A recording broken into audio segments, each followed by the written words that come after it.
there. All right, I'm gonna get started. I'm gonna pipe some cat meringues. I think we're gonna start with one color, do a row of another color, and then do the third color, and then repeat.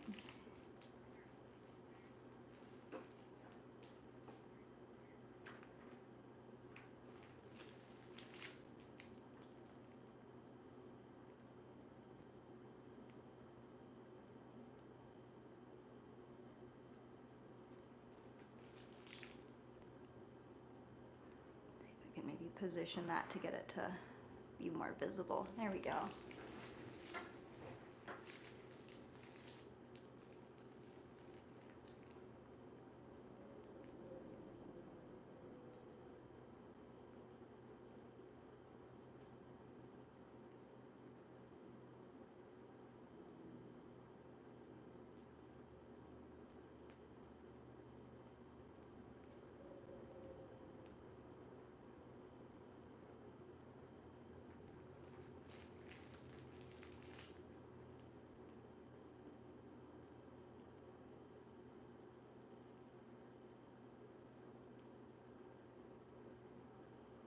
See, I fit one more over here. Let's try it.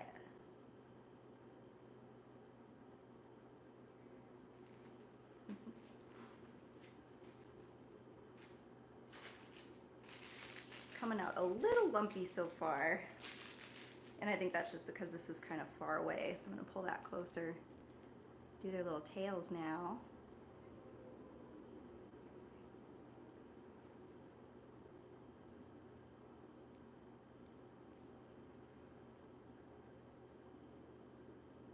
My hands are shaking a little bit more than usual lately, so their tails are coming out kind of knobby too, but that's okay. They're still going to be cute.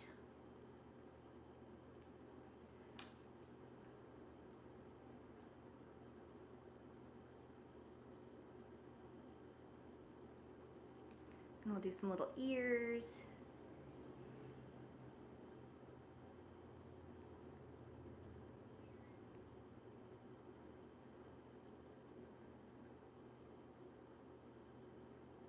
I think for the next round I'll kind of tell you more what movements I'm making as I'm doing.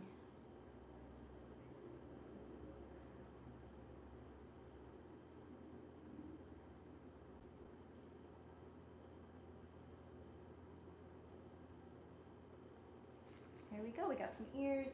Now I'm going to do the faces. Actually, let's do the stripes first. The stripes are fun. So these are going to be gray tabbies, so I have this slightly darker colored one.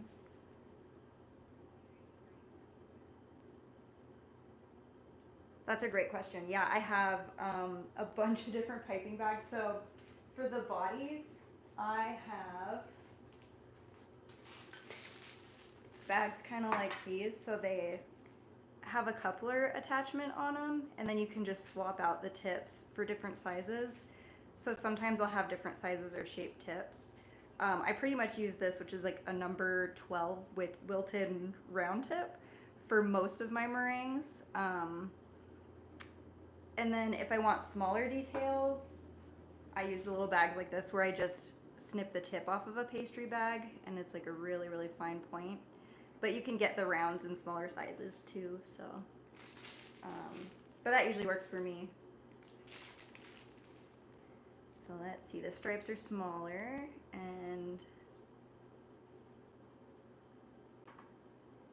trying to do them as straight as I can. And this is like very little pressure.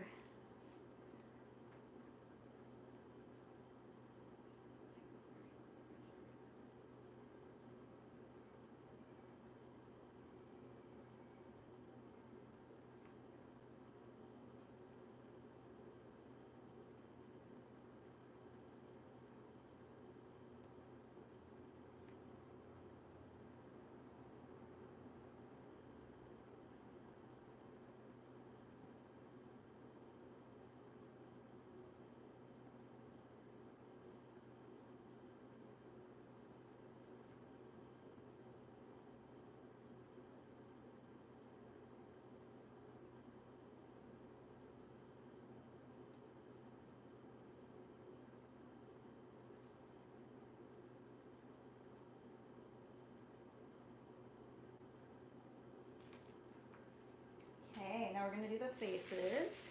So I have a black piping bag right here, and so I use the bag directly for their eyes. Let's see if that comes out okay.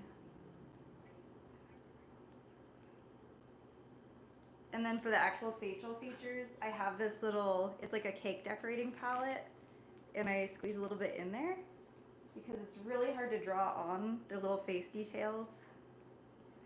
And I just kind of wiggle it around in there, and then let's draw like a sideways 3 for their little cat mouths. So kind of like that. And then there's usually some residue on the tip. I don't know if you can see that very well. But I have a damp cloth here I'll use to clean that off routinely, otherwise it bunches. Ooh, good question. How to not have air pockets in your bag. So let me try, I'll be right back. I'm gonna grab my tool.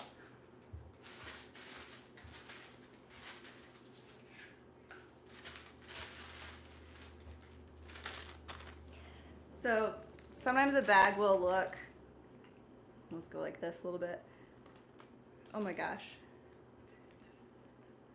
If you can kind of see that where it's open. So I will put it like this and use this cake scraping tool and then just push the air out. And then it's good if you can, I'm gonna tilt this back down, take the ends and kind of do that. And then the way I hold my bags are typically, we'll adjust again. I try to kind of hold them like this where I can keep twisting that end and applying pressure so that you're not letting more air in. And sometimes my bags do burp and I'll see kind of rougher meringues that way. And then it just takes some practice. When I first did that, I was like, why does my bag keep coming undone? I don't understand. But you just kind of get used to that position of holding the bag, you know, really firmly like that. So, but yeah, these cake scraper tools are super nice for getting all of it towards the end. I do it with buttercream too.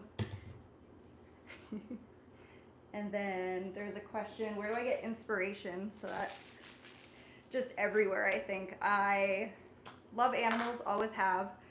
I don't know if you guys know zoo books. When I was growing up, zoo books were really cool, at least to me. And so I've just always been really interested in animals, a bunch of different types. I think they're super cute.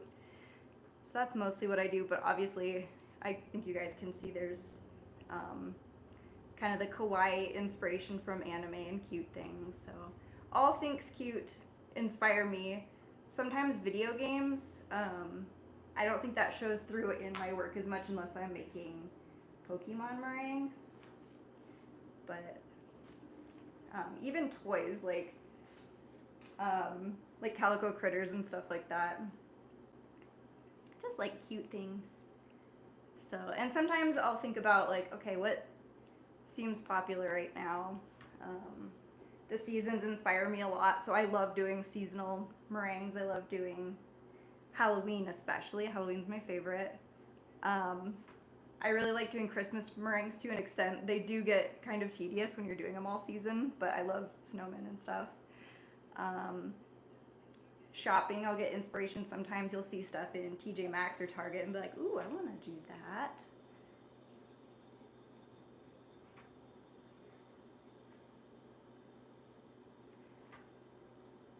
So inspiration from lots of places.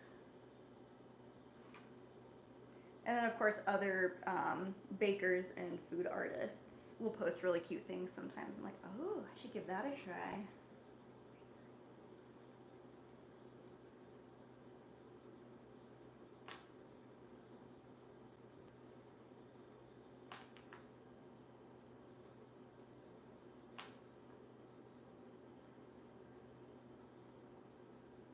I think right now I'm really inspired by Valentine's Day, and I'm kind of towing that line of, is it too soon to start on Valentine's Day content or too soon to make Valentine's Day baked goods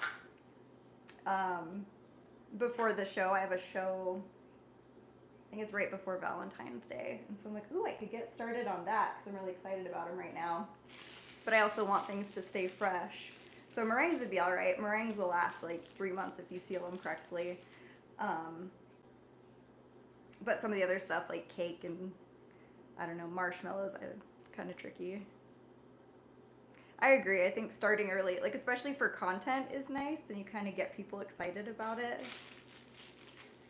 So we'll see. I have some ideas.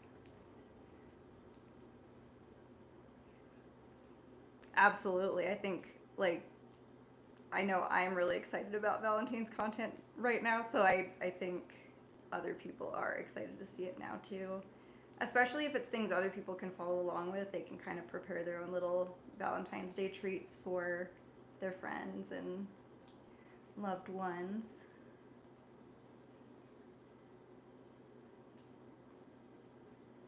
All right, so these are going to be Siamese cats. Or I guess seal point. They don't necessarily have to be Siamese. That's something I learned. I've never been good with cat breeds. I have a cat now, so I'm a little bit more aware of them. I just thought Siamese was like a color pattern, but seal point is the color pattern you see on them, and then Siamese is the breed, so new things.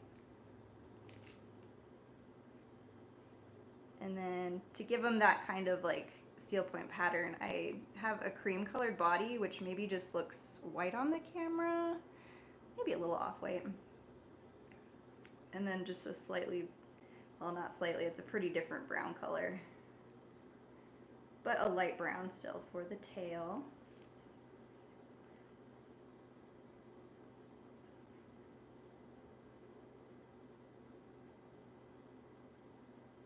And while we're at it, we'll do the ears too.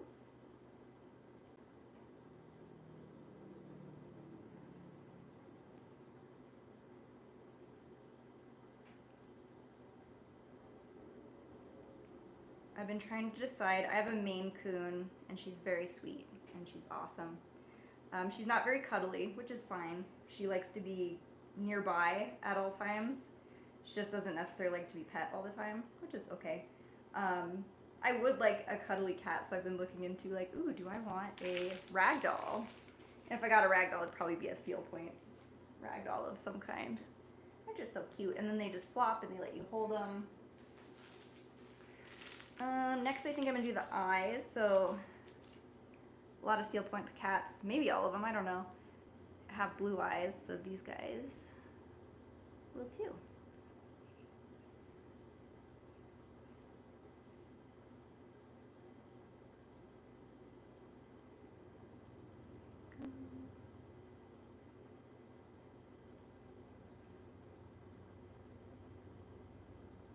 So these are just little dots, trying to get them about lined up. There we go. And then for the mouths, it's similar to the other ones up until a point. So we'll draw the little mouths on again. I'm gonna get a fresh batch of meringue for that.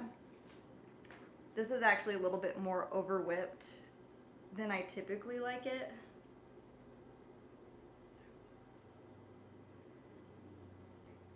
Aww. Yeah, I love dogs that are like cats. My Maine Coon's, she's kind of like a dog in the way that I mean, she'll play fetch and she wants to always be nearby.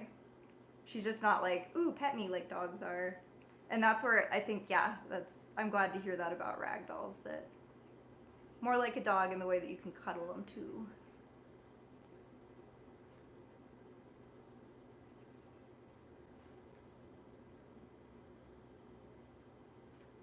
So, like I was saying, this meringue's a little bit more over whipped than I usually want it. I usually like it pretty, maybe not soft peaks, but just like medium peaks. It turns out a little different every time. So basically what I do is, while the stand mixer is still running, I'll scoop a little bit out at the early stage, and that's what I color and use for details I paint on.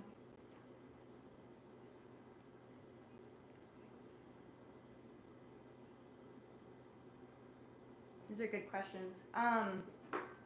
So in a piping bag, it depends on what type meringue you're using. I'm using Italian meringue, and so most of the time my meringue will last pretty well for 2 hours in the piping bag. I have had to work on them for 4 hours before for more complicated designs. But sometimes it does start to break down. So it's possible 2 to 4 hours. French would not hold up very long at all. I wouldn't use that. Swish usually holds up pretty well too. I just haven't found a recipe that works for me. But a lot of people find that easier to start with.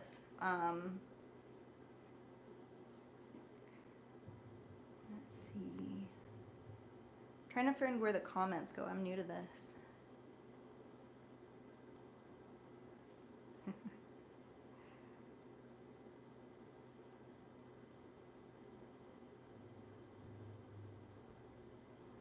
see. Okay, the other question was about over whipping. How do you tell if it's over whipped? What difference does it make when put to use? So usually you can tell by what you're trying to do. So it's with Italian meringue, it's very hard to over whip it, I've found, like in the technical way that people explain over whipping, which is it gets like all clumpy and stuff. It starts looking curdled. Whereas like kind of when I talk about I over whipped it, it's usually like I got it to firm peaks or stiff peaks versus medium peaks. And so usually if you have the spatula, it's hard to explain without showing it really, but if you get the spatula or the whisk in there and you pull it out, you can tell what stage it's at. And if it kind of flops over, I like that stage for fine details like eyes and drawing mouths on and stuff. Whereas it holds that like stiff peak, like it's standing straight up, that's more structural and it'll hold up a lot longer in the piping bag. So, and then it just takes kind of practice on like seeing what consistency you prefer, I would say. So here we're gonna add, this is the different part. This is why I consider them seal point, is because they got these little, is that their muzzle maybe? I want to call them jowls, but I don't think those are jowls. But you know where their little muzzles or their snouts are kind of a different toasty color. All right, so we'll do some orange tabbies next.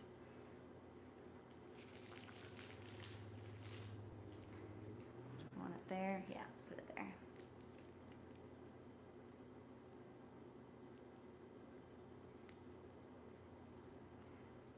There we go.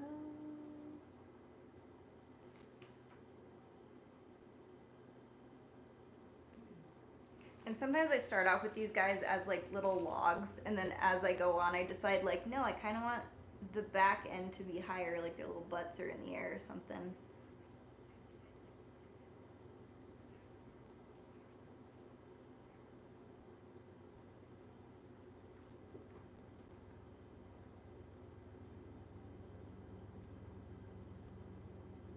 And you can see some of these have little ridges in them, like this one especially. I don't know if you can see it very well, but they've got kind of these little waves.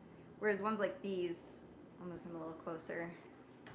This guy on the end is pretty smooth, and that's consistency of the pressure of the piping bag. So I can tell my hands are a little bit shaky, and that's why I'm not using consistent pressure. So that's a practice thing. I'm still kind of learning how to best control that too. So if you find that happening, be patient, just more practice. I make hundreds of these little guys and it's still, if my hands are shaky, a problem for me. So the orange tabbies are the same as the gray tabbies back there. Just orange. And so I could show you guys, I've got like several pastry bags all on standby. Probably see them collecting over there. I have a separate table I put these on because it gets pretty crowded.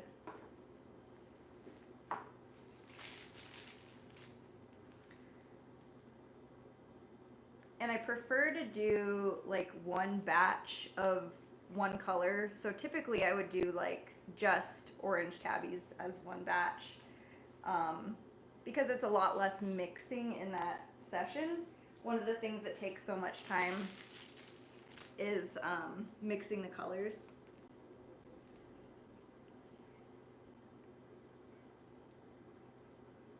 No, I love questions. This is awesome. So yeah, you can actually smooth them out with the scoring needle here. So this is a fondant needle. You can find them in cake decorating sections in most stores that have cake supplies. And I think this meringue is maybe a little stiff for that. I used to do this with every single one, and it would just take forever. So you absolutely can smooth it out. There's a bit of an art to it. I'm not great at it. And it's almost like you want to like pull and then kind of get it to a point where, I don't know, so you can kind of see on here, it's still a little rough because I think it works better with a softer meringue to smooth it out. But you kind of can work on it to do that. So the reason I don't is because I'm selling so many of them that it would just take me too many hours and I'd have to charge way more if I got that detailed.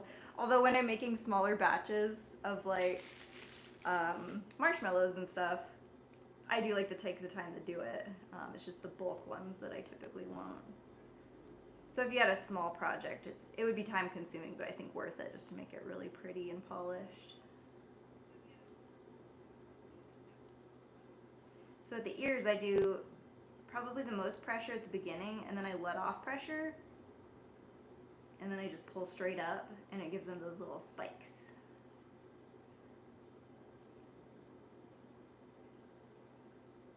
It's almost like there's no pressure at the end, you're just pulling the meringue up. Let's see here.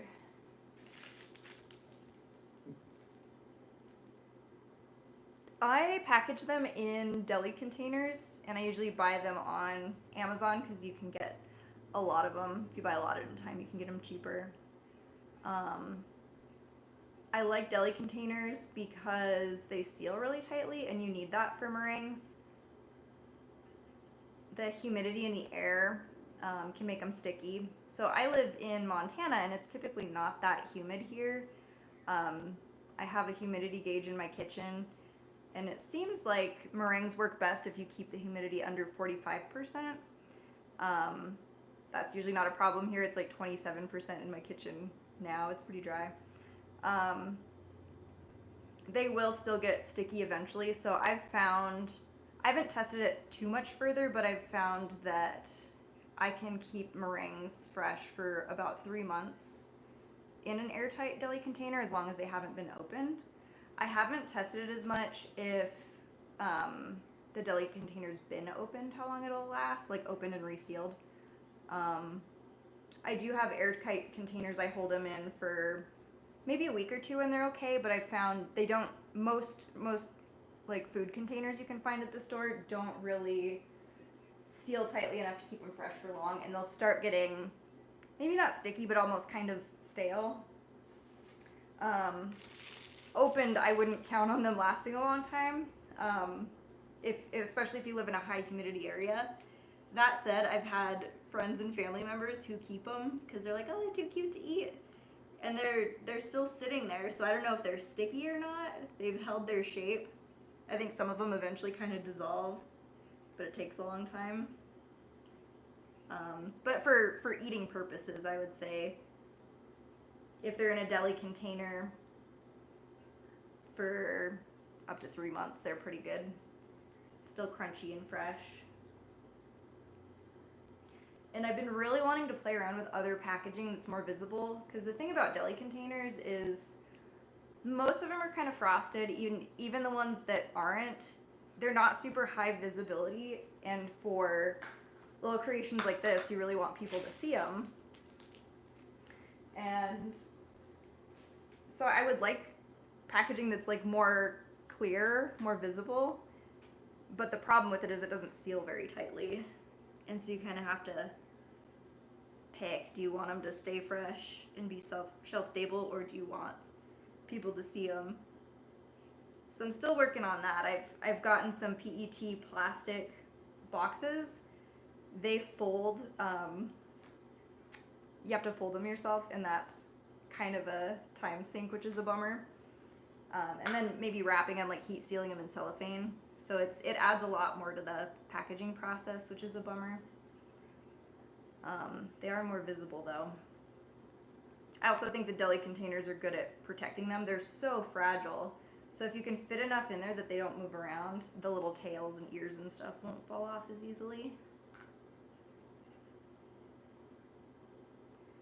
And that's something that's kind of tricky with other packaging. So still looking for the perfect solution, but that's what I've been going with for now. But as far as home storage, any food container will work.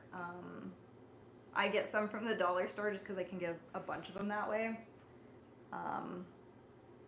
And then I just make sure to not keep them in there long term, try to package them as soon as possible in deli containers for resale. That said, if you're not doing that, you're just doing them from home use, you can freeze them.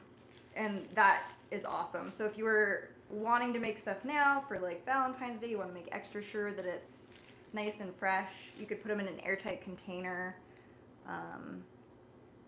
put them in the freezer, and that will actually help dry them out.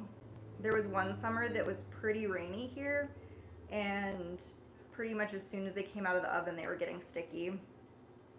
And so to save some of them, I put them in the freezer. It helped dry them out a little bit. I did have to end up getting a dehumidifier for my apartment because I needed to control that humidity because it was market season. And I couldn't wait for it to not rain. I needed them now. But when I freeze them, I found that you have to keep them closed, keep the lid on after you bring them out of the freezer to let them come to room temperature first so they don't collect a bunch of condensation. Once they're room temperature, then the condensation I think all goes away and then they're not sticky anymore.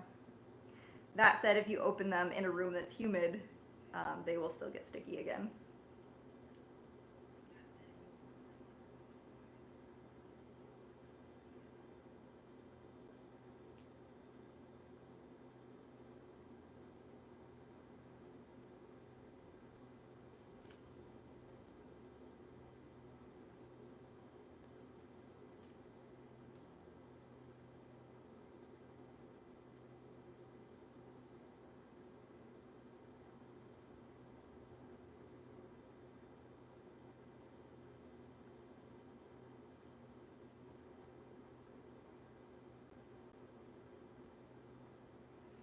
Mason jars with a sealing device. I think that would work. I think it would work really well.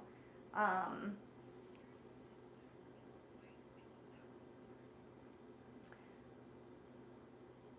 think the sealing device would be good because it would get the moisture out, and then mason jars are pretty visible and sturdy. And I think they look really cute too.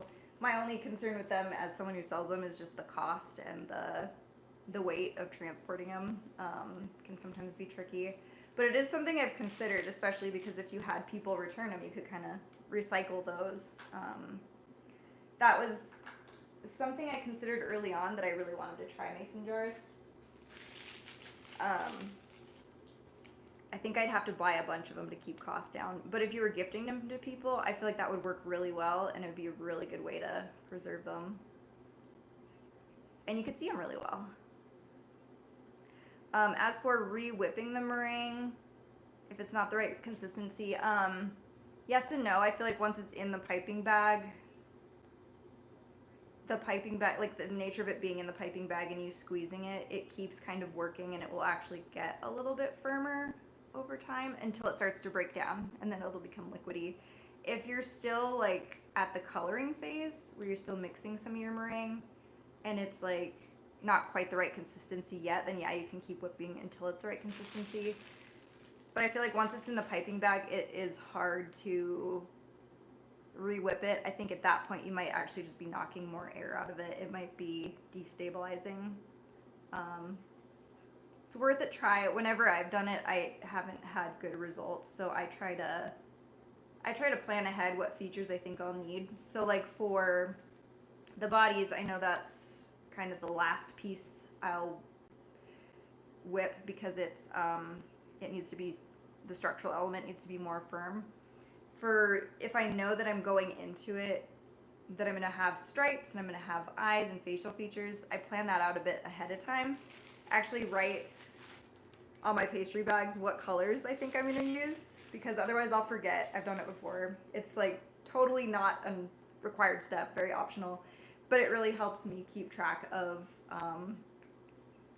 what colors I need to do, and then those colors kind of remind me like, okay, these stripes probably don't need to be firm, because, and it would be actually better if they're not firm, if they were kind of medium peaks, because you really just want to draw them on. You don't want them to add too much volume or anything like that.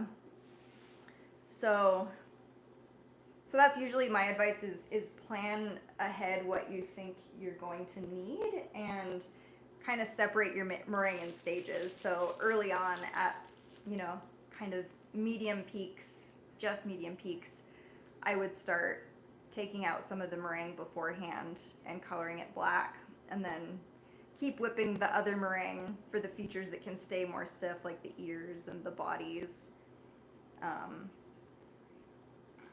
But yeah, don't recommend re-whipping so much.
All right, let's do more seal point caps.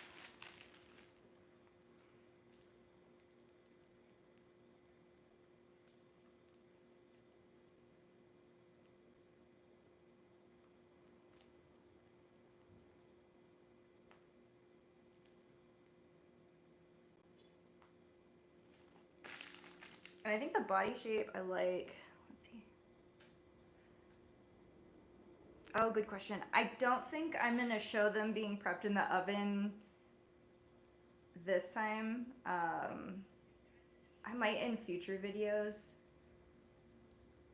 Mostly just because it's not, there's not a lot to it. I use a food dehydrator. There's nothing wrong with using an oven. I wouldn't go out and buy a food dehydrator just for these. So I can kind of tell you what to expect from that, which is I pop them in the food dehydrator. I set it to 165 degrees for 3 hours, and I leave it. Super simple. This tray just goes in the food dehydrator as is. I have a silicone baking mat and this other little silicone piece that goes under it, so it's kind of this mesh tray. And what's great is I can just leave them for several hours and then they're good. And then if you were, yeah, so the dehydrator, the only reason I use it is because since I'm also making macarons, it frees up my oven. Meringues will be in the dehydrator or the oven for 2 to 3 hours. Depends on their size. And so I just can't bake anything. And then you're supposed to leave them in the oven until they come down to room temperature. So that's a lot of oven time they tie up. And so to streamline the business, I decided let's just do a food dehydrator. The other nice thing is that you can't probably over bake them in a food dehydrator. Mine only goes to 165 degrees, which is great because I have definitely accidentally set my oven to like 350 before when making meringues, thinking I'm making something else or just not thinking, and they've come out very toasted. And so it removes that room for error by using a dehydrator. But there's absolutely nothing wrong with using an oven. I set it to the lowest temperature, somewhere between 170 and 200, and then just leave it in there for 2 hours baking, and then take it out after the whole oven is cooled down to room temperature so they don't crack. There's a question about having hot hands and piping them. I don't think that's going to be as much of a problem with meringue as, say, buttercream, because I feel like my hands get really hot too, and my buttercream gets melty when I'm doing cakes. I haven't really had that problem with meringues. Oh, that's a weird looking eye.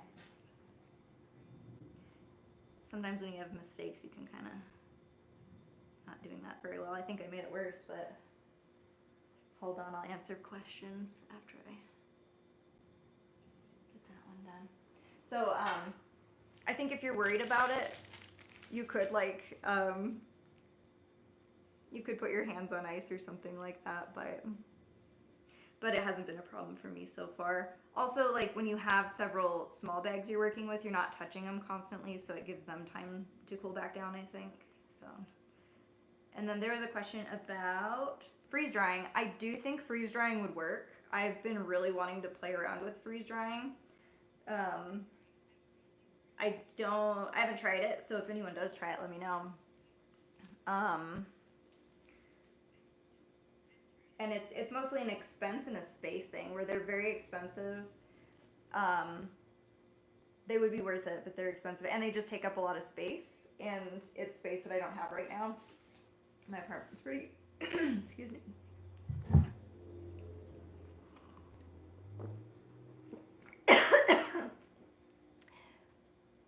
Sorry, I got a tickle.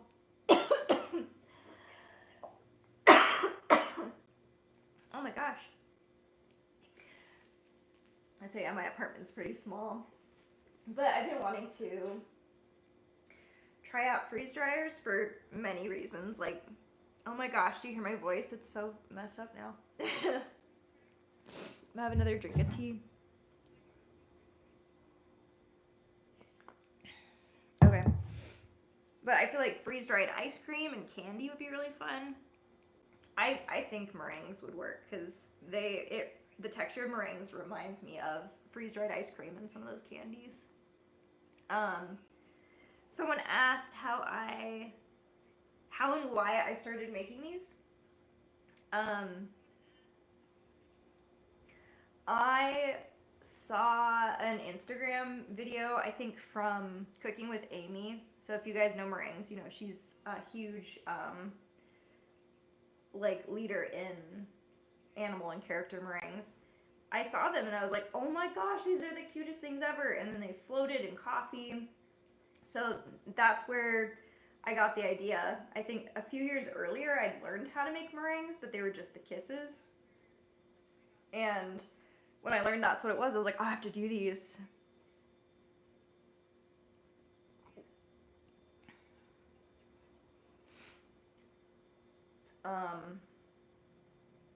So I gave it a try.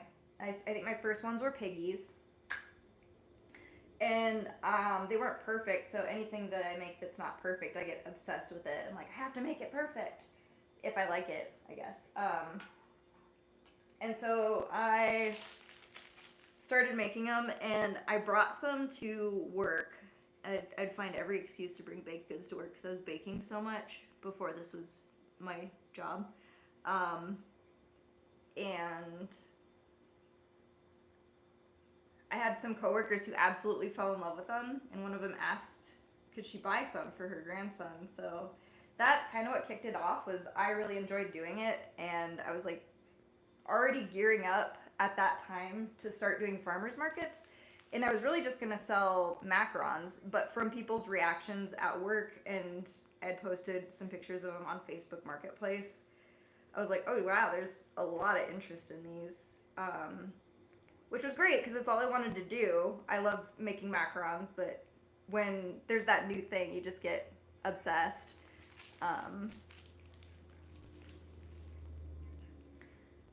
And so that's what kicked it off. It was this last minute addition to my menu. Oh,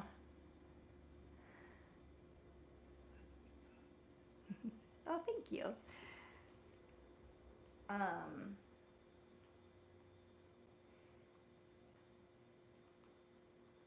Yeah, so it wasn't something I planned on doing, but it's something that blew up. That was kind of a happy accident, and I just stuck with it because I love making them.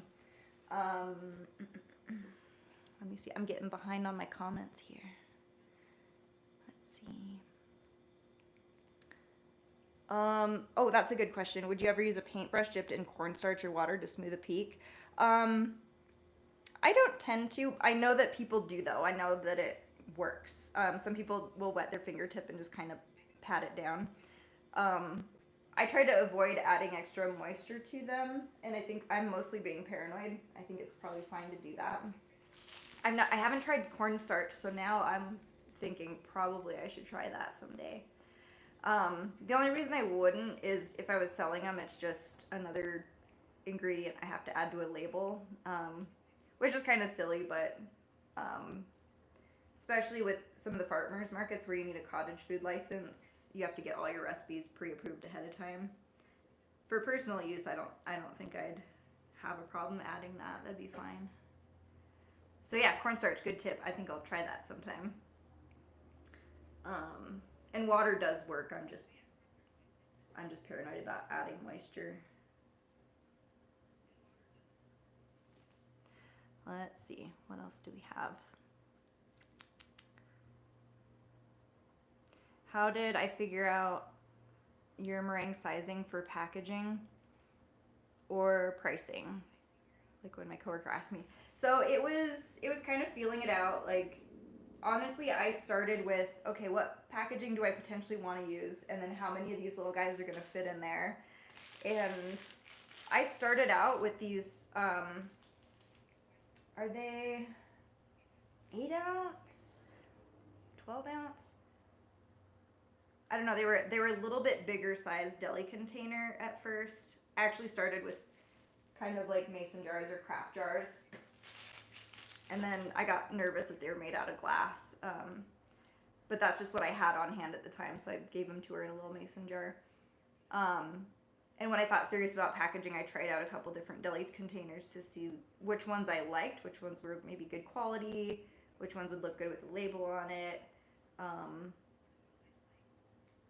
And so as it turned out, the larger deli containers that I get, actually I think they're 16 ounces.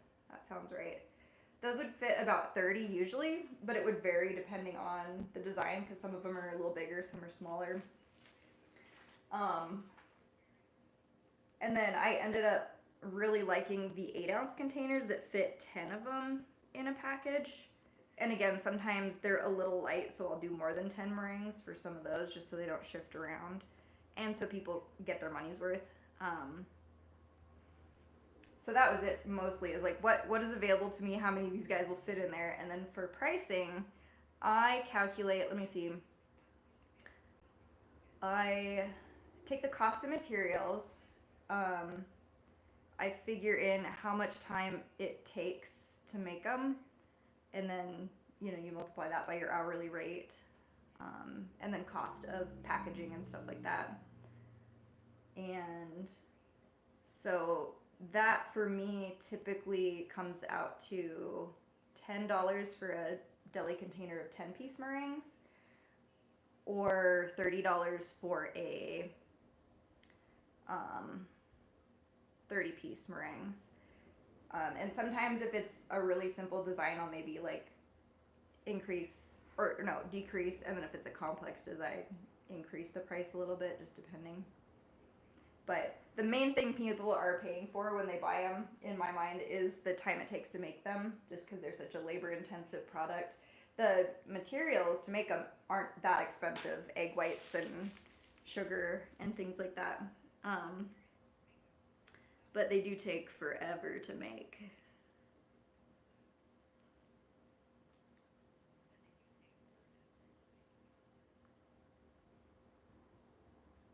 And then I am trying to focus more on offering people variety, because a lot of people won't hesitate to pay that much for meringues because they're cute and they're novel and usually for a special occasion or a fun treat. But I also feel like there's a lot of people out there who like meringue that they don't really care how it looks. They would rather get more for their money. So I've been doing meringue kisses. I'm adding that to my menu this year. So some simple vanilla ones with sprinkles, some raspberry flavored ones, some coffee ones. I'll play with a bunch of different flavors. And those I think are 30 pieces for $15.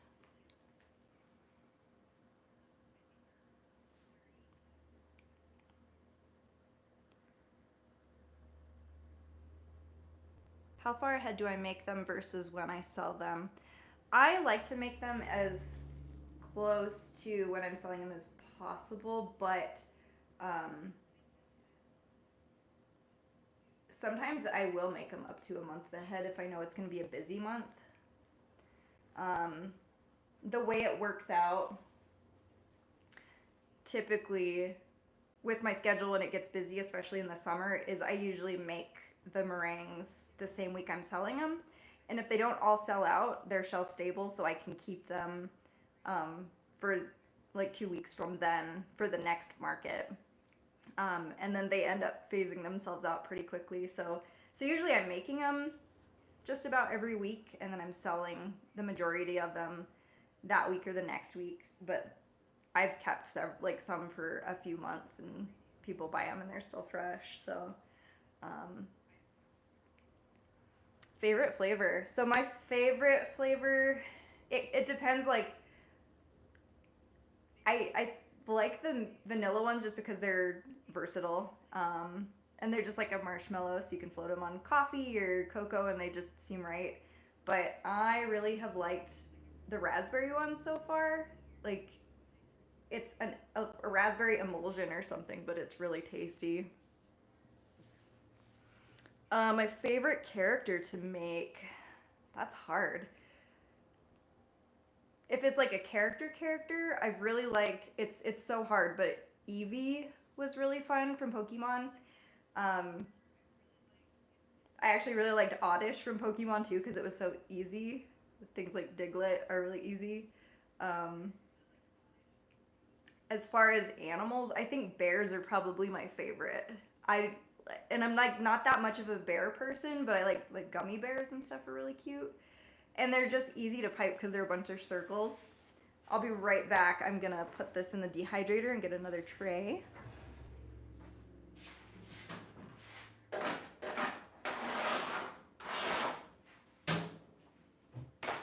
The dehydrator's right behind me, so it's super easy. But yeah, I really like bears. They're fun to make. I really like making snowmen too. Like, when Christmas time comes around, some of the designs can get pretty repetitive because I'm making so many of them. But the snowmen just like, they're always so much fun. The most difficult design I've ever made was probably a Shiba Inu. I don't know, I can't remember if I posted a short of that here on YouTube. It's definitely somewhere on Instagram. That one was tough just because it was so many pieces and the fine little details. Oh my gosh, look at that guy, he's lumpy. Move this stuff over here a little bit. But yeah, it was like there was a body, there was the head, there were individual details on the head. legs, and so it took 4 hours to make a batch of those, and I think it ended up being 120 total meringues. And they were a lot of fun, but they're not one I like to go back to a lot just because it is so labor intensive. I like to find that happy medium between, like, love handles. It's exactly what he has. More to love. But yeah, I like to, like, especially with pricing, just being, I'd like to just charge one thing. It's a lot easier to handle at markets. And so I pretty much charge the same price for everything.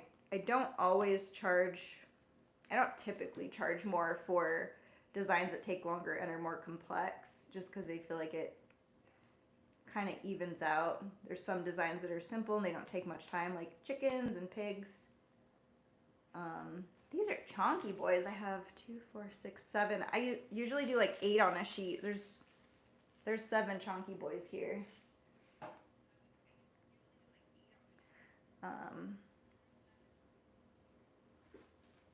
So yeah, I kind of keep them all one price, and then I'll just vary what I do throughout the months.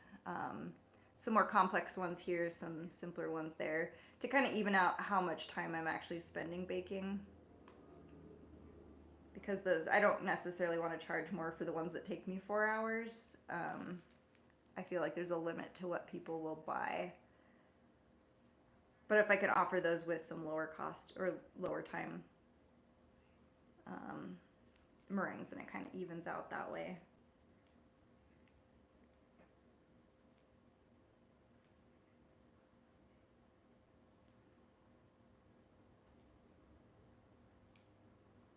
And then when I'm packaging them, so like I said, these are they're like a little bit bigger, or maybe they're just spaced further apart than the previous tray I did. And so when I'm packaging them, I like to do a mix of like smaller ones and bigger ones, so people are getting more of like the same consistent amount each time. And then they're so light, it's hard to do that measuring by weight. You could, but it gets kind of fiddly.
So I think I started making meringues back in 2022, because that's when I did my first market.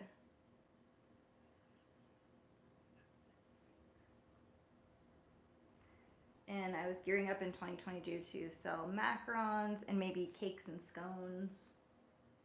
I even put scones on my menu, and then I think I only did them once because I had to wake up earlier to make them fresh and package them. And not many people bought them.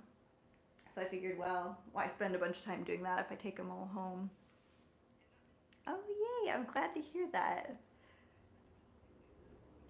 This is the kind of stuff I like to watch when I'm trying to relax. There's something really soothing, like you say, about baking videos. So it makes me really happy when people think that about mine, because it's the vibe I'm going for. I want to give that back.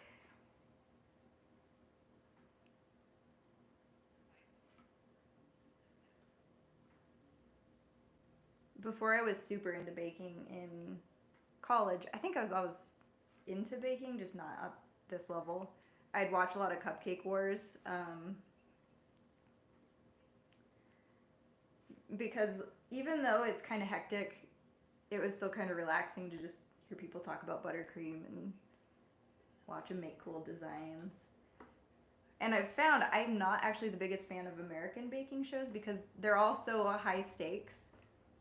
So I really like the Great British Baking Show because I feel like it's a bunch of home bakers and they're chill, but they're really good at what they do. And then it's this friendly competition.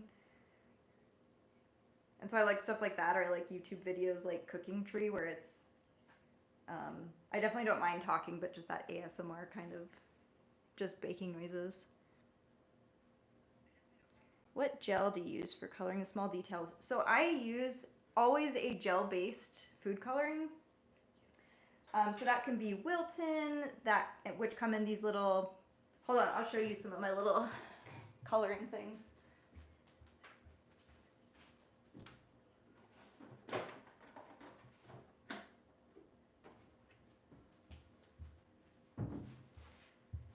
So for some colors, I really like these Wilton icing colorings. I get these at Walmart. This is Buttercup Yellow. I don't know why I picked that one, but that's a really nice yellow though. So some of them, I feel like I like the colors better in Wilton, but then I also use Chef Master. This is really big, so it's hard to show. This is a no taste red. Red is notorious for being like awful tasting and bitter. So I always get no taste red because I have to use a lot of it for some of my designs. And you don't want to use that liquid food coloring. You want to use gel based because you don't want to dilute the meringue mixture and make it runny. You really want it to hold up to piping. So gel based. I think there's Americolor, probably the stuff you can get at like Hobby Lobby. I forget what their store brand is. Pretty much any gel coloring will work as long as it's gel and not liquid. I'll be right back. I have to get another piping tip for my cream color.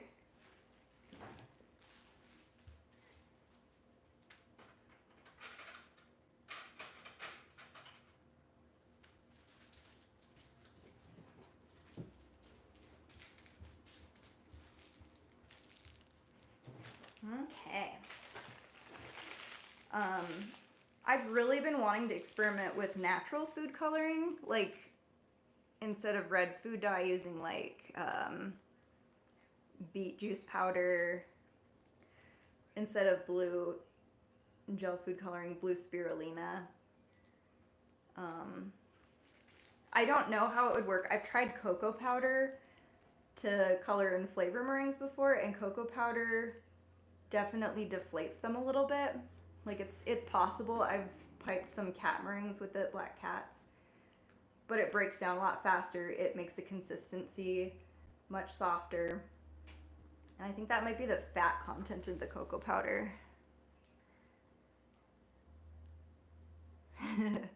What are people's reactions when they see my meringues for the first time? They are over the top. It's so fun to watch, and I'm such an introvert, so it's like I lose a lot of energy when I'm at events talking to people, but it's the thing that keeps me going back to events because I love how happy people get when they see them or when they eat them. They're like, oh my gosh, they're so good. But you definitely have people who they see them and they're like, oh my god, how do you eat these? They're so cute. And it makes me happy when they like the taste too, because like for me, they're mostly a cute thing. I honestly don't eat that many meringues. I like the taste, they're just not my favorite. I love cake. So when they like the flavor too, I'm like extra, my heart is so warm because I'm like, oh, I like them for their food value too.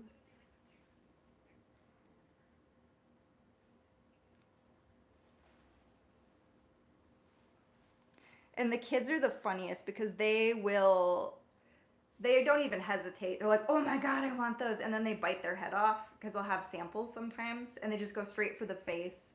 Whereas like people, they're like their parents or people my age will be like, how could you eat them? That's horrible. And I feel like those people have good hearts. So yeah, it's a lot of fun. And then when I tell them they can float them in coffee or tea, they're like, oh my god, sold.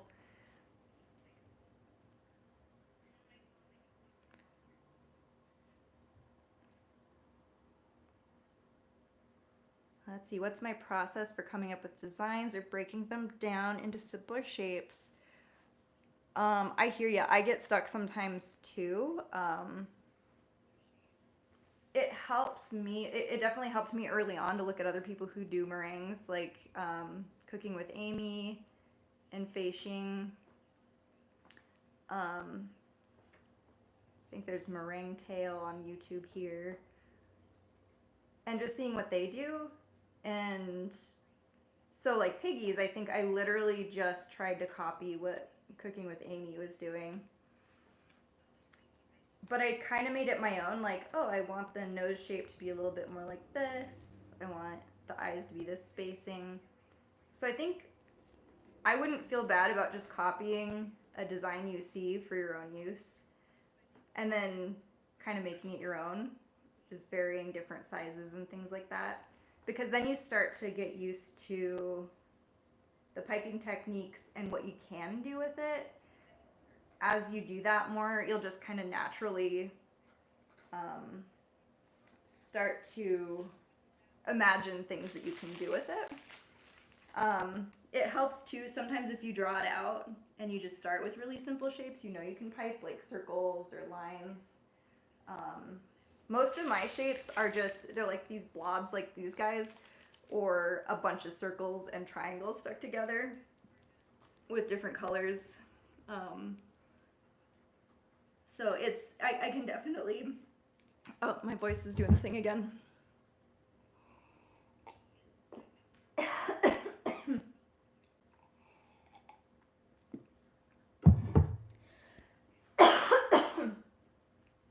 So I definitely get that feeling of overwhelm. Because some of them look so complex, but it's like, if you kind of think of everything as simple shapes, like, okay, this round tip is going to pipe circles, or it can do kind of an oblong shape. I think you just kind of get used to breaking them down. That's probably not the best advice. I'm a very intuitive learner. Sometimes I have trouble telling people, like, why something is or how something is, because it's like I go by feeling a lot. I'm trying to get better at that, explaining, but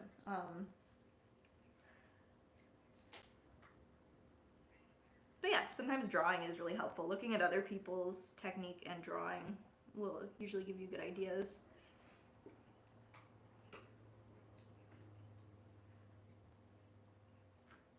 The thing I love about baking and meringues, though, is, so I used to want to be an illustrator for a living. I actually got my degree in graphic design, and then I wanted to be an illustrator, a children's book illustrator.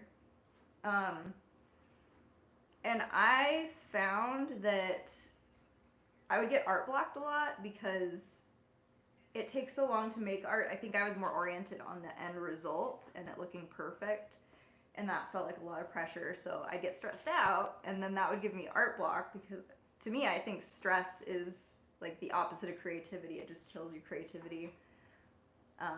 So it was kind of a natural transition to more baking once I fell in love with that, because I wouldn't get so hung up on what the end result was. I would still want it to look perfect, but if it wasn't, I felt like, oh, well, I didn't really waste anything because I had fun doing it and people can still eat it. It's edible even if it's not perfect.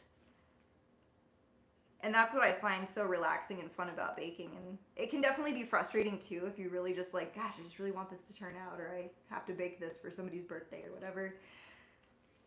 But that's something I found really relaxing, is that as you kind of get used to the different piping techniques and different types of baking, you learn a lot through the failure, and that can be really fun. It can be really frustrating, but really fun. And I find it less stressful just because it's not something that's meant to be permanent, like a piece of art.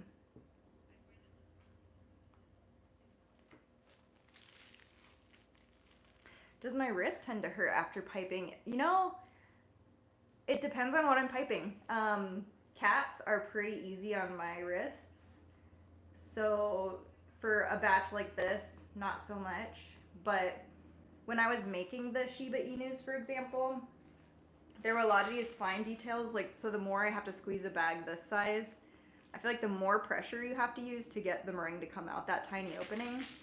And it's just more like, sorry, my hands look close, more contracting of your hand more times with tiny details. So for some of those, my wrist does get really sore, and I have to be mindful of that. I think I have weak wrists anyways. Sometimes I'll be playing the Nintendo Switch too much one week and my wrists will be sore, and take some time to recover. So I do have to be mindful of that, like not always doing really detailed designs, doing more simple ones like these cats and farm animals to give my wrist a rest, especially because I'm also piping macarons, and I might try to do more cake decorating pretty soon here. So yeah, definitely rest your wrists. If you can, kind of like prop your hand up so you have some leverage, so you're not putting so much strain on them.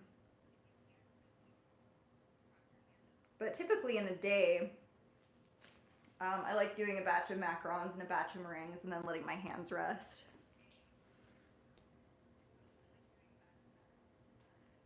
Let's see, did I use whipped cream or something for practicing at the beginning just to get the shapes perfected and you can reuse them? No, actually that would be a good idea to practice with buttercream because you can kind of use it. Whipped cream might be tricky. I feel like it goes soft pretty quick. One of my favorite frostings is a whipped cream cheese frosting, and you can kind of pipe details on cake with it, but if your hands get too warm, it like melts. Whereas with buttercream, I feel like you can re-whip that maybe, but so I think buttercream and whipped cream would give you different results. I think working with the actual meringue is probably the most practical just because you get a feel for the meringue. So I didn't, but I think if you piped with buttercream on cakes for cake decorating, you could use a lot of these same techniques and they would translate. And the reason I didn't is for that reason I was talking about earlier of, it's a baked good. It's not meant to be permanent. It doesn't have to be perfect. And so I had I failed really early on. I failed hard and fast, but then I got the hang of it much sooner because of that. And so I practiced with meringue from the get-go. Not always perfect meringue either. It took me a while to figure out how to nail Italian meringue. And so I'd be working with all these different consistencies, and so yeah, I would recommend doing meringue first. It's probably actually cheaper than whipped cream or buttercream.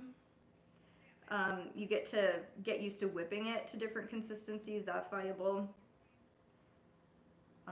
And then you can just eat them if they don't look good. You can eat them. You can gift them to people. I always used to bring a ton into work, my failures, and like other people wouldn't see why they were failures, and I'm like, they're too purple, or like they're too lumpy, or I overbaked them or something. But they don't care. They're like, ooh, free food, and they're cute. So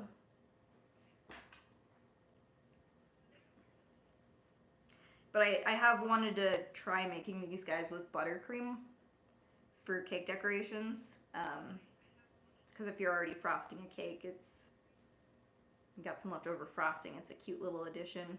Buttercream's hard though.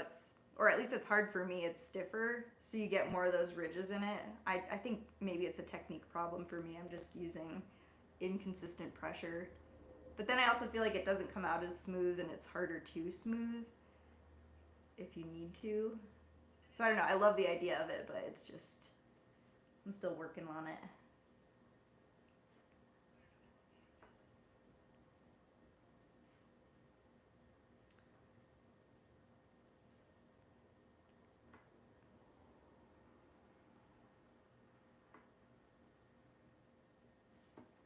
Alright, another row of cats.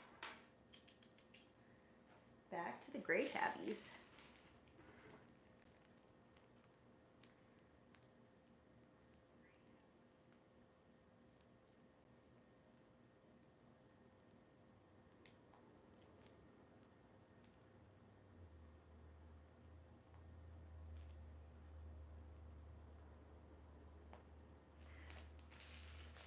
So it's funny, I talked a little bit earlier about these being, I didn't intend on selling these at farmers markets, it just kind of happened because I was obsessed with them at the time. And so I think my first market was probably right before Easter, so I was making Easter bunnies, chickies, and carrots. And so I made a few of those, and I thought, I'll just make a few and see how it goes. And then I posted them on, there's a local page on Facebook for things happening around town. So I posted them there thinking like, cool, maybe I'll get some more interest. I was fully prepared. Well, that's not true. I felt like I was fully prepared with macarons, but I wasn't with those either. It's hard to know your first market, how much stuff to bring. You kind of have to feel out what your market is like. So I thought I made enough meringues, and then I got a ton of interest on Facebook when I posted the little Easter meringues on the local group. And I was like, shoot, because there were like 80 likes and like a ton of comments and people saying like, how can I get these?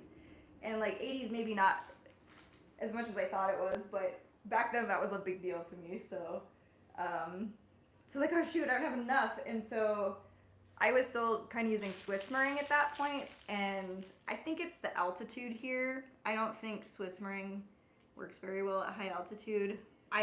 Maybe I just don't know what I'm doing. That could be it.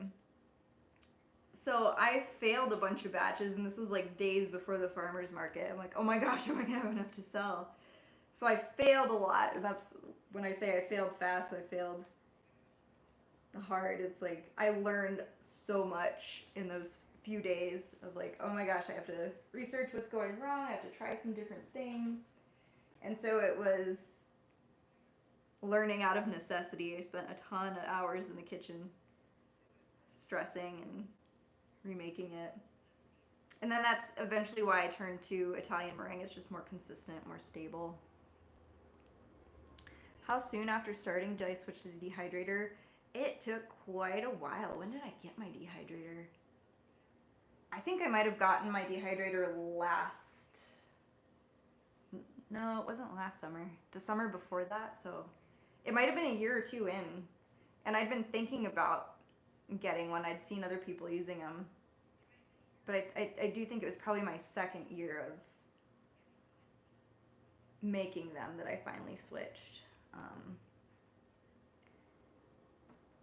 And really that was just to free up my oven, and then it was a bonus peace of mind knowing that I was not going to overbake them. I could just leave them. And I love it. Like I said, I don't think anyone should go out and buy one just for meringues unless like that's really your focus and you're making a ton of them. I also really like it for drying out apple slices and veggies though. So it ended up being, I almost exclusively use it for meringues, but sometimes I like to dry out those healthy snacks. I'm a stress eater, so if I'm just gonna shovel stuff in my face, it might as well be like dried zucchinis or dried apples or something. So yeah, I would say if you have multiple things you would use your dehydrator for, it really like pays off. But if you're just getting them for meringues, you don't need it.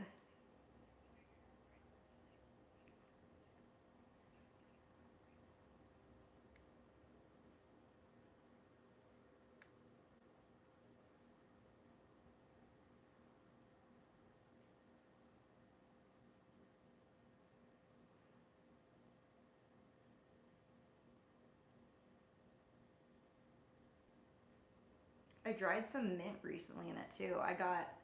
You guys know what AeroGarden is? It's like kind of like an automated garden, so it comes with a light and it's got a pump and you just fill it with water and plant food and it does the rest. Because I kill plants. I'm horrible at killing plants, but I also like the idea of gardening. So I had a ton of mint. I've gone through a couple cycles with this thing. And there's always one plant that I'm like, oh yeah, I'll use that. And then there's way too much of it. So I had mint and it was just taking over the entire thing. So I use that in my dehydrator. I don't know what I'm going to use that for yet. But now I've got dried mint, so. The dehydrator is kind of nice for that.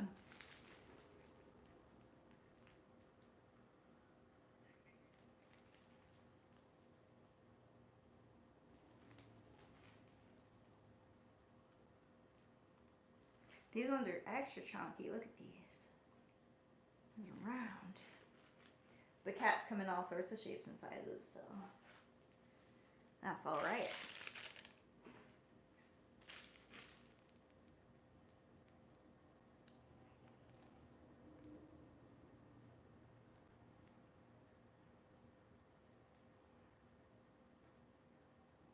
So this is actually my first month of full-time baking, and it is weird. So back in 2022 when I started doing farmers markets, I tried to quit my job, and because I was like, wow, I'm making pretty good money, and I want to go all in with this. And I'd known for a while I want to go all in for baking.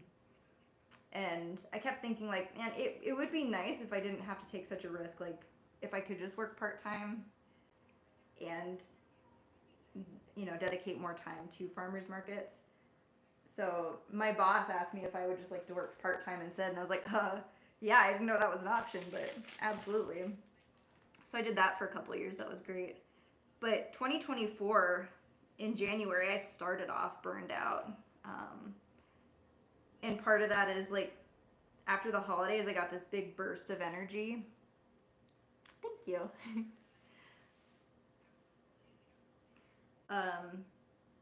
And then, so that like January 2024, I had a bunch of stuff I wanted to do. I was so sick of doing Christmas stuff, and I was like, cool, I can do like Pokemon and this and that. And for about 2 weeks I was feeling really good, and then I just crashed, and I never got that energy back the whole year. So I was not going the same pace as for farmers markets the previous years. And so just finally got to the point where I was like, well, I'm burned out. I don't want to start doing poorly at either job. And so I finally made the switch. And man, January, it's actually a lot easier this year than it is for previous years. I usually have a hard time in January. And this year I just have such a sense of freedom. It's scary for sure because January is a lower sales month, and it's always going to be. People just spent a bunch of money on Christmas and holidays, and they're making New Year's resolutions to eat better, so that, you know, have to cut out the baked goods, and resolutions to save more money, so they're just not buying as much stuff. Totally understandable. So that's a little bit harder usually as a home-based baker because finances just fluctuate, and that's just part of the game. But I've been trying to fill it with things that I haven't been able to do, and stuff I probably won't be able to do once my schedule starts to pick up again. I want to do more farmers markets this year, and if I do that, my schedule will be absolutely jam-packed, and I will look back at this time and be like, oh, I wish I had more free time. So I'm trying to keep that in mind and not stress too much and do stuff like this, like try streaming. I've been wanting to do this for years, and I was just so scared and like didn't quite know how to do it, and so I finally was like, you just have to do it. And what better time than January? But yeah, January is a great time to do all that admin stuff you don't want to do the rest of the year, like taxes and some bookkeeping stuff and updating website and explore ideas that I haven't gotten to. Ooh, good question. How much do I bring to the market in summer compared to Christmas? It kind of depends on the market. Farmers markets, I will bring...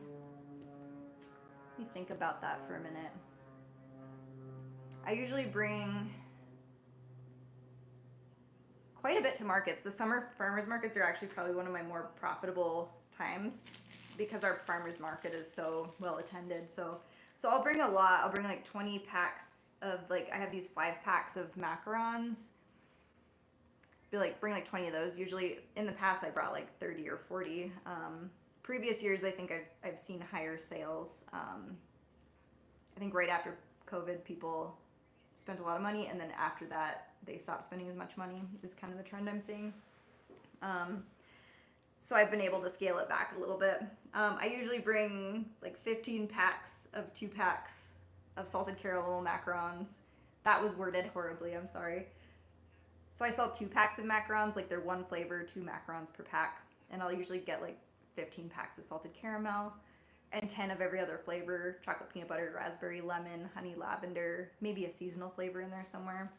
And then meringues, I'll usually bring, I fill a tote, and it's usually like 50 or 60 10-piece tubs.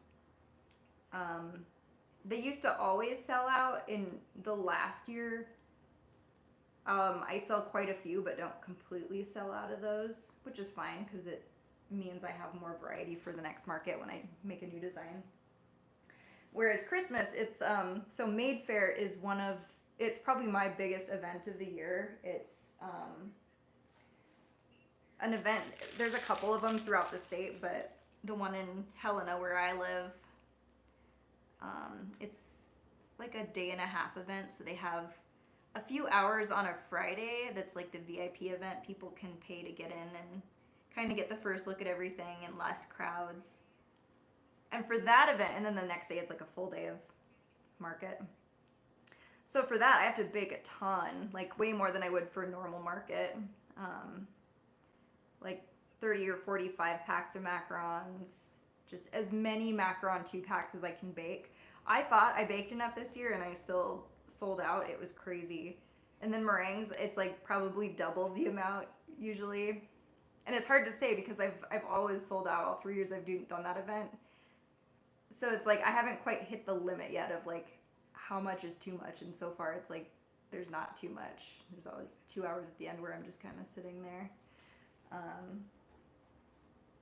So whereas there's some Christmas shows or holiday shows that actually make less than a market, where I bring about the same I'd bring to a market, and then I don't sell it all.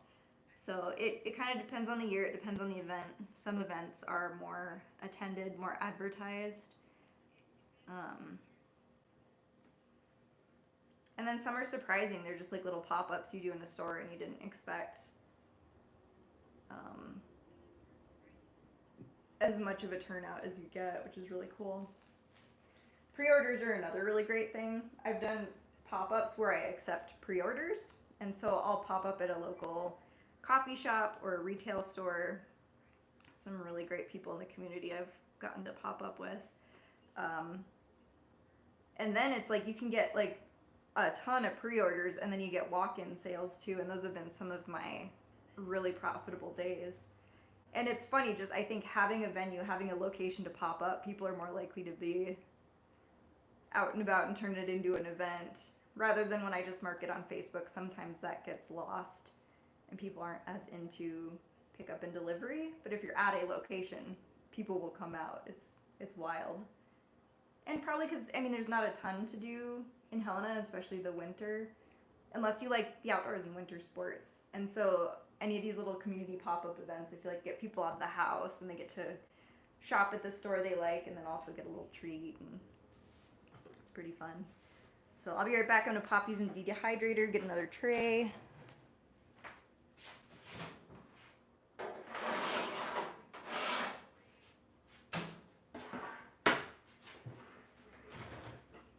There we go. And we'll do gray cats again.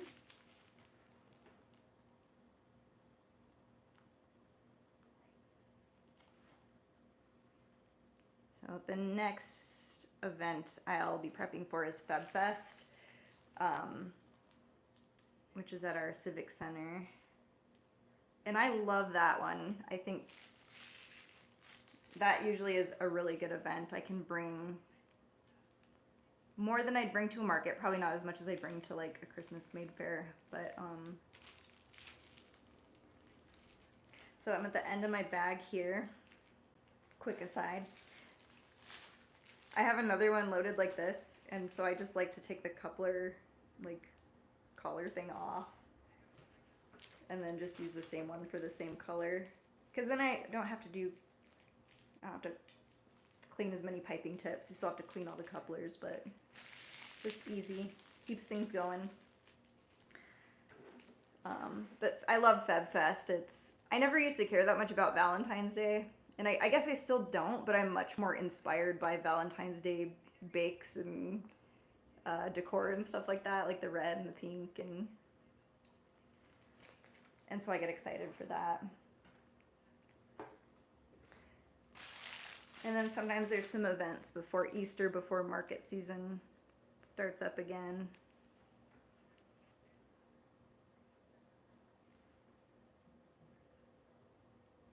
And I always have, let's see,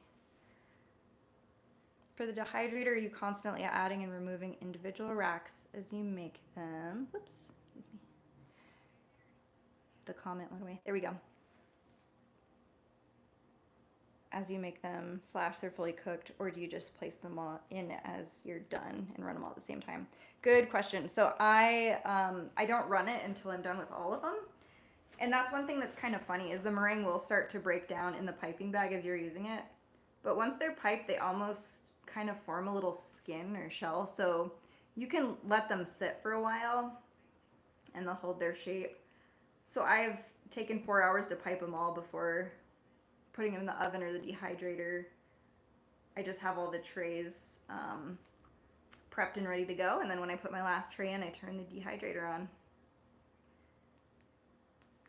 That's something I wondered about when I was first starting out is how long can I leave these?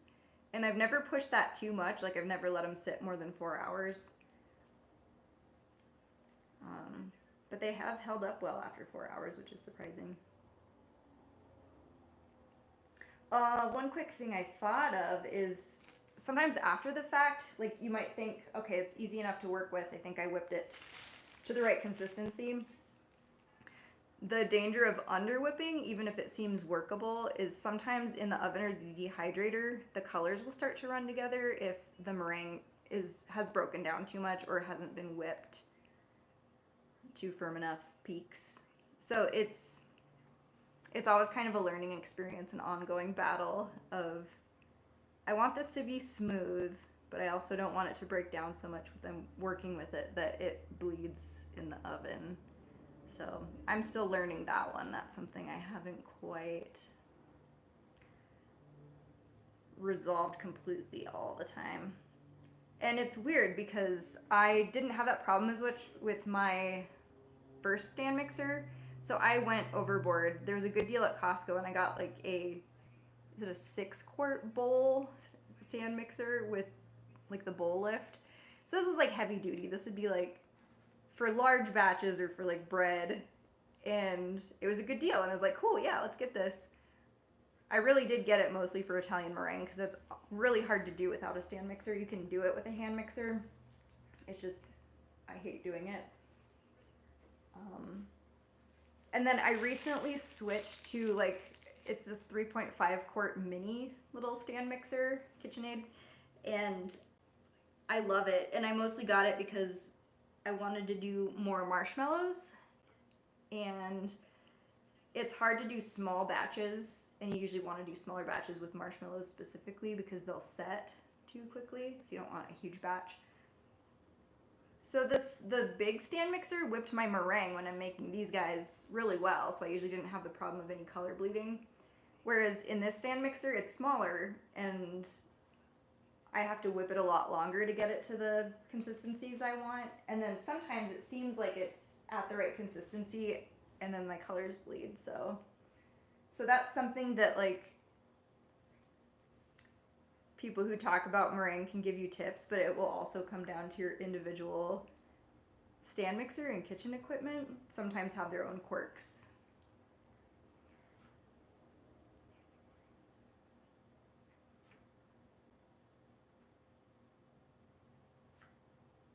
That said, I love my little tiny stand mixer for meringues, even though I'm still getting used to it because it's so much easier to clean.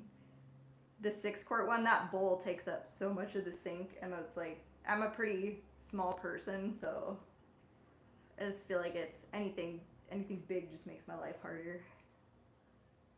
I'm wimpy.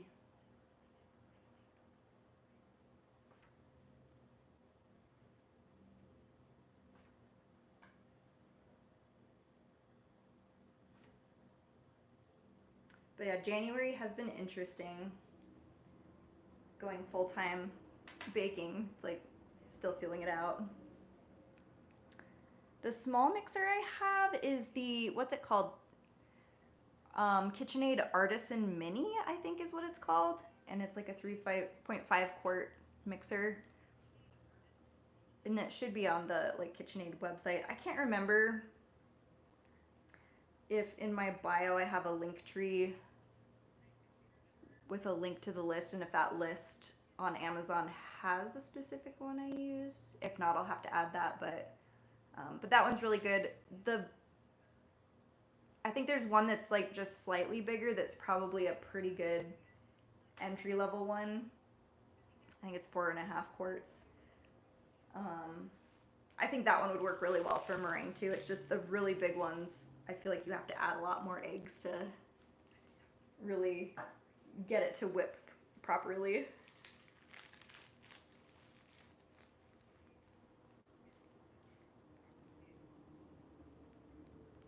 And I make cakes and stuff in the 3.5 quart one.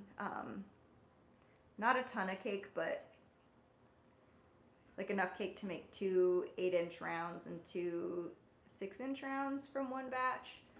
And it like just barely holds that much batter. So it's pushing it if you're doing a lot of other things, but for meringue and marshmallow, it works pretty good. And the meringue recipe I use, it's a pretty standard meringue recipe. It's not anything special. And it's the thing I like about meringue is that you can just scale it down. So if you cut the recipe in half or fourths, you can do smaller batches if you don't want to sit here for, 2 to 3 hours piping the same meringues. That's one thing before this was a business. I hated doing repetitive stuff like this. Like petit fours, the little mini cakes. Oh my gosh, they're so fiddly.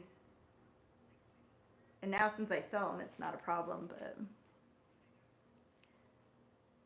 Oh yeah, did you get so Fei Xing's Deco Marshmallow book I've heard, I felt so bad after I recommended it on, I think it was Instagram, because then she was like, oh yeah, people have been having trouble getting them in the US from Amazon. I was like, oh shoot, this is a horrible time to promote it. And I'd gotten it back in October, I just hadn't been able to do anything with it because it was busy season.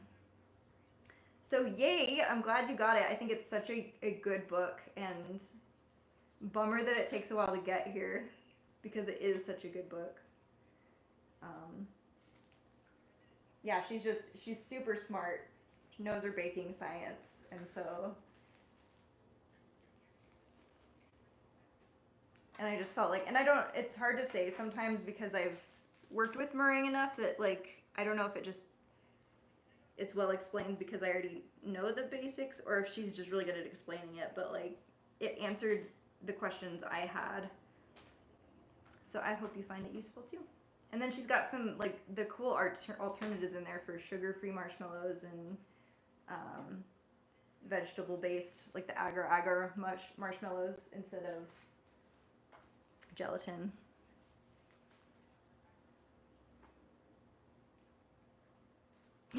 Same. That is why I got her book, because I had tried other marshmallow recipes online and it wasn't working for me. And hers is the first one I tried that was like, okay, this actually worked. It held its shape. So I would feel the same way. It'd be worth the wait. And actually, I did wait quite a while for the book because she announced it. I think she's in Singapore. And so it was available in other countries, but it wasn't going to be available in the US until this last October. So I was waiting. I wanted to pre-order it, but I was moving or going to be moving soon, just to a different apartment. And so I was like, I just want to pre-order it now, but I gotta wait till I know my new address. But yeah, well worth the wait.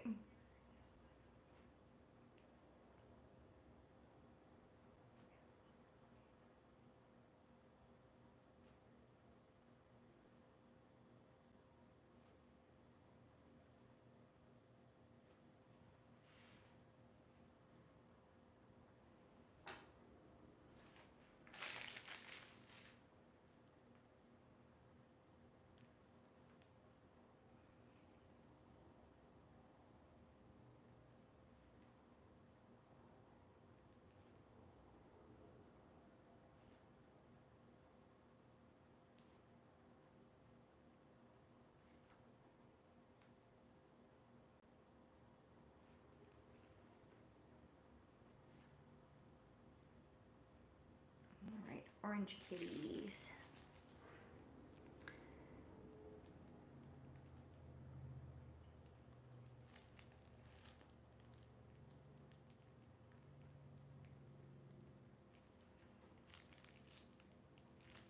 How far out do you plan your designs to sell?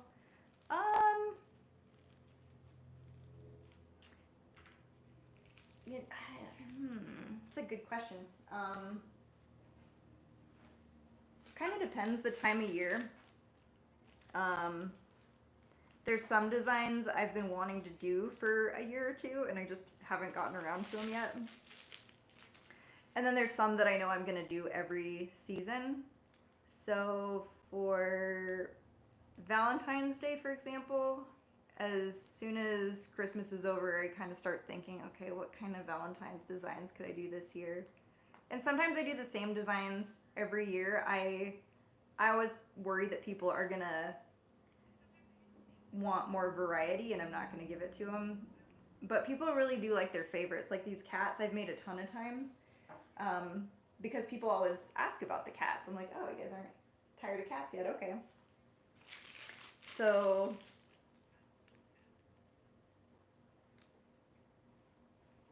sometimes, you know, during the summer, I'll be like, well, I'm not really sure what design I want to do this week, but I need a design. I need some meringues.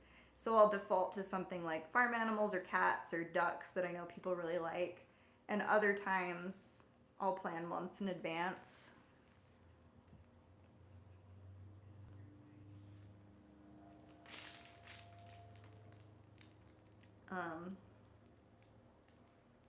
And I try to plan them with the seasons and holidays and things like that. So when it comes to Halloween, I'll usually be thinking about that in like August, maybe sooner. I love Halloween. So I don't know, it's not like a really great clear-cut answer, is it? But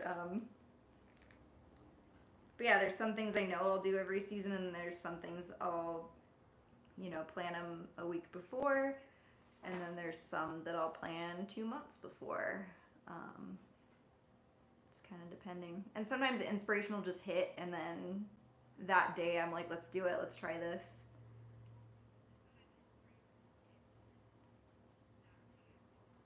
Those are my favorite days, when you're just like, oh, I can't wait to do this design.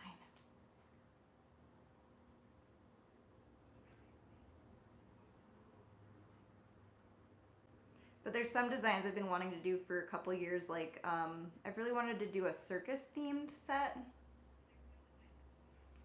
I really wanted to do a pet shop inspired one. Dinosaurs. Like, I can't quite visualize dinosaurs, like how I would do them. And so I've been holding off on that one for quite a while. But it's something I really want to do, especially because I could do a cake to go along with it that looks kind of like a volcano or something. And some of them, they just stay in my head for a year or two, because I am still trying to figure out, like, what piping techniques could I use to actually make that shape. And there's some Pokemon I've been wanting to do that like my favorite, I feel like most people's favorite, are like the Eevee evolutions. So maybe that's not unique, but I love Vaporeon. But it has that little like frill collar fin thing, and that just sounds so hard to do. T-Rex and Triceratops. I love T-Rex and Triceratops, and I think you're right. I think they're doable. I'm not sure how I do them, so I'm still struggling. Oh, thank you. I love doing the Pokemon ones. I think I prefer doing the animal ones, but Pokemon is like nice for variety. I don't think I'd ever want to focus exclusively on Pokemon, but when I do them, I'm really into them. And those are, I think people get really psyched about those too. So I don't do them as much as I probably should, knowing that people really go crazy for those ones. They're also like harder though. Aw, I found because of Growlithe. Growlithe was one of my favorites. I forget about him sometimes, but And I feel like it was a little bit clumsy the way I did them, but I was like, well, it looks enough like Growlithe, so that'll work.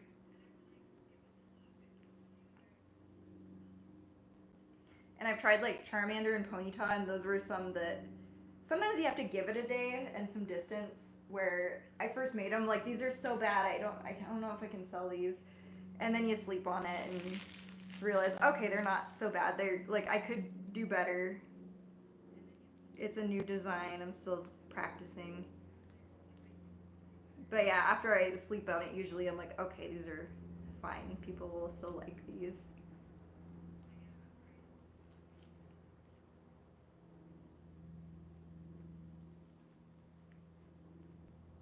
It always bugs me when I make a design, like a Pokemon one, that I'm like, oh yeah, that's right. And I'm mostly doing it from memory. Sometimes I'm using references. There's a picture in front of me or something. But with Dratini specifically, I think I forgot a little sphere on, I forget if it was his head, probably his head. I think I totally forgot to add that. And then after the fact, I was looking at these photos, I was like, oh my gosh, that's not really Dratini. He's missing something. So I don't know, reference photos are helpful. One that I really want to make, and actually want to make it more probably out of marshmallow than anything, because I think I could use the marshmallow setting stages to my advantage, is Lapras. Because I think I could pipe the body and you kind of let that set, and then do the shell. And then it would be really cute to float on top of a cocoa or coffee or like PT flower, butterfly. I always forget the name. Butterfly PT flower. Ah, thank you. I wish Montana's cottage food laws would catch up with some of the other states and we could ship things.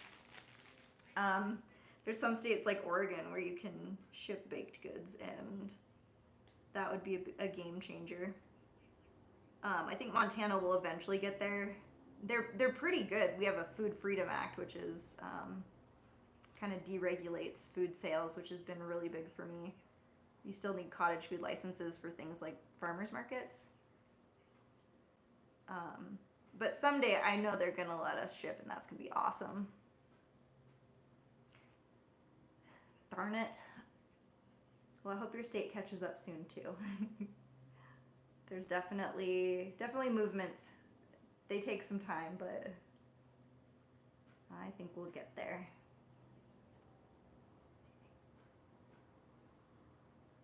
Meringues would be a nightmare to ship, but marshmallows wouldn't be too bad. Bounce on back.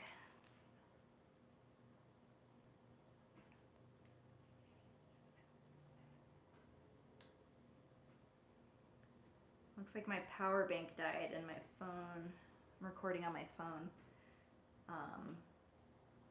is low battery, so I'll probably finish up this sheet and then call it there. So we'll do the seal point kitties, and if I have enough for the orange kitties, we'll do those too. This has been really fun. I was so nervous to try live streaming. Also really excited. It's that mix of like, oh my gosh. But I've been wanting to do more things that stress me out. No, I've been wanting to do it because it sounded like a lot of fun once I get used to it. And I will probably do this again. I don't know how often I'll do it. I think I want to start with just maybe like once a month, and just designs that I'm really used to, and just the piping part of it, because I think that's most interesting. I have some better equipment, but I thought, well, since it's my first time, I'm just going to start really low tech. I'm going to try the phone, not invest a bunch into it, because if I like it, then I can get more. Oh, yay! Well, thank you for joining. Thank you. You guys are nice.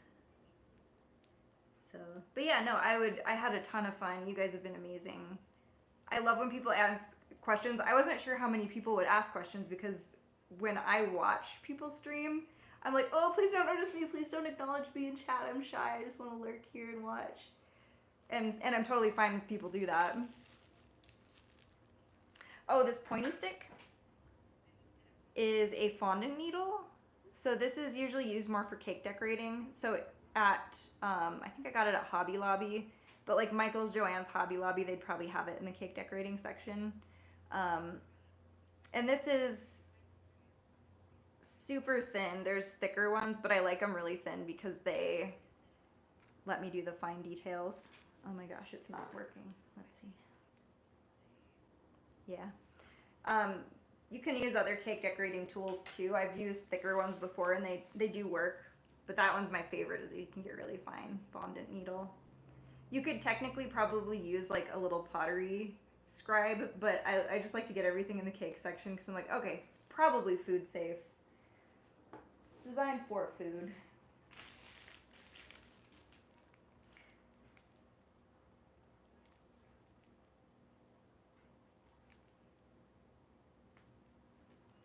Yeah, and at some point I'd like to do some streams where it's showing the full process, like mixing the meringue and stuff. I just thought for these first ones that was going to be overwhelming if I tried to do that.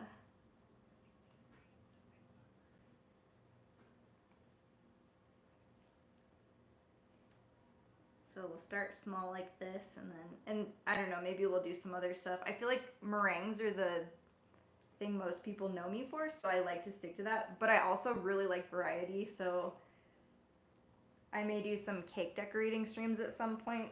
I am not good at decorating cakes. I'm not confident at that at all, but I love eating cake and making cake. I actually spent the most time of anything developing cake recipes, and then I just never sell them.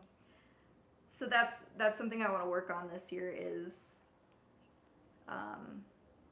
getting better at decorating the cakes. And I've started practicing a little bit, and it's so much fun, but they do look janky.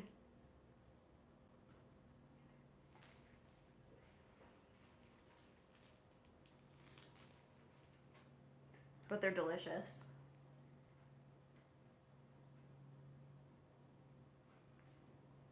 So we'll see, fun things to come. And then most of the designs will probably be kind of like cats and the farm animals and stuff I've done a million times. I'm like afraid to stream some of my newer designs, although I think that would make a really fun stream, kind of like a fail stream showing the actual process of like, well, that didn't work.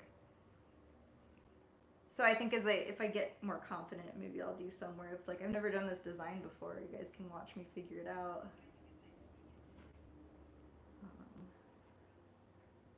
But for a while, it'll probably just be stuff I know, because that is less stressful.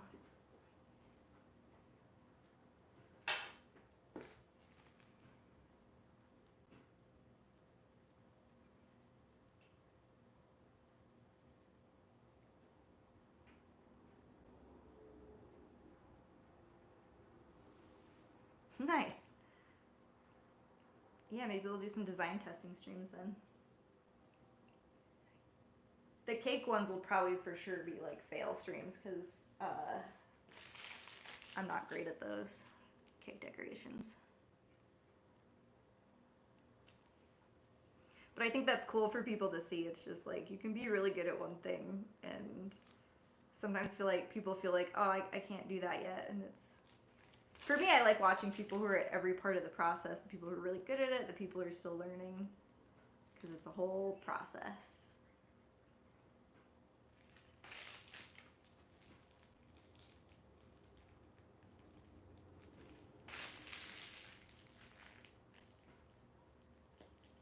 Barely enough for this last kitty. He might be just like a little round guy. There you go.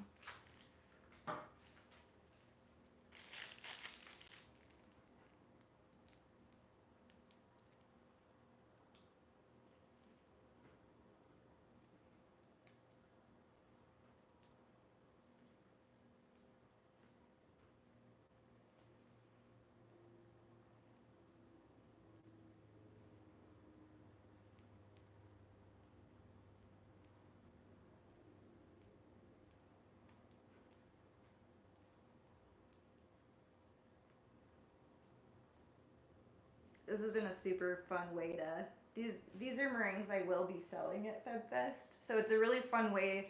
I usually put on a podcast or YouTube when I'm piping, because when you're sitting there for 2 to 3 hours, usually it's nice to have some background noise. This has been a really fun way to do this thing that can be kind of repetitive. I enjoy doing it, it's really relaxing, but it's nice to be able to chat with people while I'm doing it. That makes it go by a little bit quicker.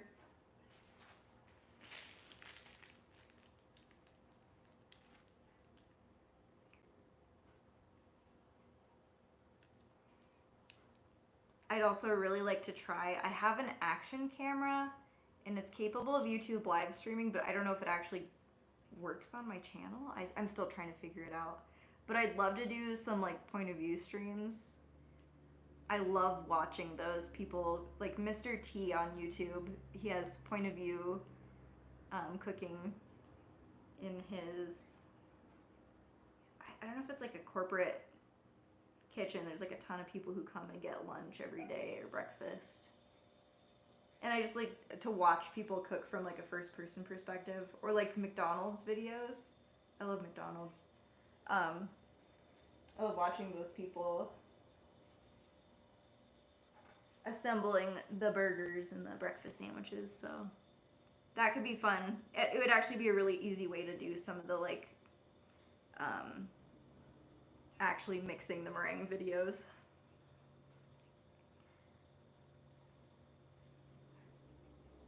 Because then you're not fighting the camera, it's just on you.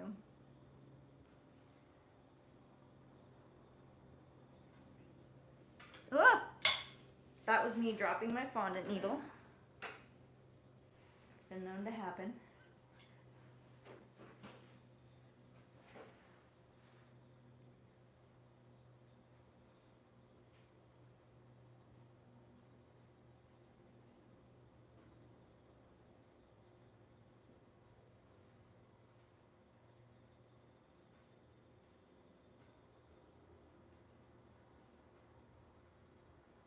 Alright, and that is our last little kitty. So then I'll pop these in the dehydrator for 3 hours at 165 degrees. And then they'll be cooling down for another hour after that, and then I'll package them. They'll be sold to people in Helena, which is super fun. So thank you all so much for tuning in. It was really fun to answer your questions and chat with you guys. I was nervous to do it, and you guys made it really fun and relaxing, so I appreciate it. And maybe I'll try to do these once a month. We will see. And then if you guys think of things that you want to see, I'll probably do stuff I'm comfortable to begin with, but I like to see what kind of people would like to see on stream too, so let me know. So thanks for being a great audience. Thanks for your great questions. I hope you guys have a great rest of your day.